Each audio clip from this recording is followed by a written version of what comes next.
Good morning student. बच्चों, आज मैं आपको भाषा से संबंधित पाठ्य पुस्तक के जो कार्य है वो कराने जा रही हूँ। देखिए, प्रश्न संख्या 5, दी गई भाषाएं किस लिपि से लिखी गई है नीचे लिखिए। जो ये भाषाएं हैं ये कौन सा लिपि से लिखी गई है, आपको ये नीचे लिखना है। देखो, पहला देखिए, उठो लाल अब आंखें खोलो, पानी लाई हूँ मुँह धो लो। बताइए ये कौन सी भाषा है। देखिए, ये हिंदी भाषा है और ये देवनागरी लिपि से लिखी गई है। इसी तरीके से दूसरा देखिए, दूसरी उर्दू भाषा है और ये फारसी लिपि में लिखी गई है।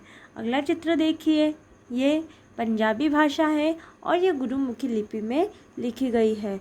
इसी तरीके से अगला देखिए, यह अंग्रेज़ी भाषा है और रोमन लिपि में लिखी गई है। देखिए,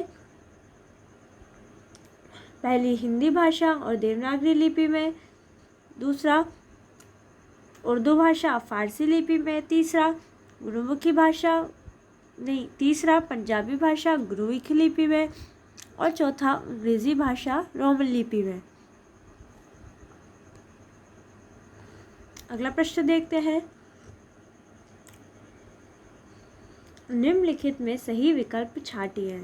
देखिए, ये प्रश्न है, ये इसके विकल्प हैं। आपको प्रश्न को पढ़ना है और विकल्पों में से सही विकल्प छांटना है। तो देखो, निम्नलिखित में सही विकल्प छांटिए। का वाला प्रश्न देखो, अपनी बात दूसरों तक पहुंचाने का माध्यम क्या है। पहला भाषा, दूसरा लिपि या तीसरा व्याकरण। बताइए सही विकल्प कौन सा होगा। देखिए, सही विकल्प पहला होगा भाषा। अपनी बात दूसरों तक पहुंचाने का माध्यम क्या है। अपनी बात दूसरों तक पहुंचाने का माध्यम भाषा है। अगला देखिए, मन के भाव दूसरों तक कैसे पहुंचाए जा सकते हैं। पहला देखकर, दूसरा लिखकर और तीसरा सोकर। तो बताइए, जो अपने मन के भाव हैं वो हम दूसरों तक कैसे पहुंचा सकते हैं।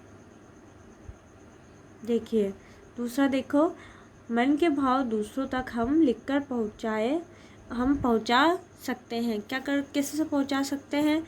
क्या हम देखकर अपने मन के भाव पहुंचा सकते हैं। नहीं। क्या हम सोकर अपने मन के भाव पहुंचा सकते हैं। नहीं। तो इसलिए जो सही विकल्प होगा वो दूसरा होगा, लिखकर। तो आप दूसरे पे सही का निशान लगाइए। ग देखिए, इनमें से कौन भाषा का भेद नहीं है। पहला देखो लिखित भाषा, दूसरा कठिन भाषा और तीसरा मौखिक भाषा। तो बताइए कि इनमें से कौन सा भाषा का रूप नहीं है। क्या लिखित भाषा का रूप है। हाँ। क्या कठिन भाषा का रूप है। नहीं। क्या मौखिक भाषा का रूप है। हाँ। तो जो सही विकल्प होगा वो दूसरा होगा, कठिन भाषा का रूप नहीं है। तो इस पर आप सही का निशान लगाइए।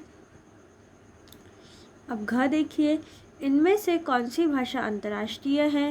हिंदी क्या अंतर्राष्ट्रीय भाषा है। नहीं। मराठी क्या अंतर्राष्ट्रीय भाषा है। नहीं।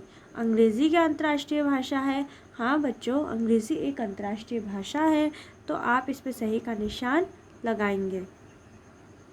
तो इस तरीके से हमने भाषा से संबंधित पाठ्य पुस्तक के कार्य संपूर्ण किया है, इसका दोहरान किया है। कल भी मैंने आपको कुछ प्रश्नों का दोहरान कराया था। आप भी इनका दोहरान अच्छे से करिए। यदि आपने ये कार्य अपनी किताब में नहीं किया है तो इसको पूरा कीजिए। धन्यवाद बच्चों।